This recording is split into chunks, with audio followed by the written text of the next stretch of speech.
Hello साथीहरु, good evening हजुरहरूलाई सबैजनालाई है। आज मैले भेडामा जाँदा एउटा चिज भेटाएको छु हो। हजुरहरूलाई म देखाउँदै छु लस, तपाईहरुले अवश्य मन पराउनुहुन्छ हो। म देखाउँदै छु लस। मैले पाएको चिज चाहिँ यो हो।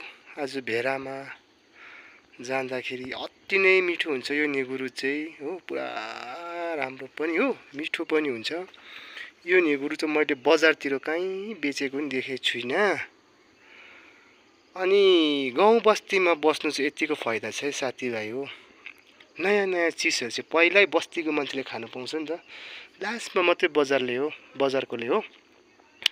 अनि तपाईहरुलाई के कस्तो लाग्नुहुन्छ मेरो भिडियोलाई है? मन पर्नु भने लाइक गरिदिनुस्, अनि सब्स्क्राइब पनि गरिदिनुस्, अनि शेयर पनि गरिदिनुस् भन्दै बाइ बाइ, टेक केयर।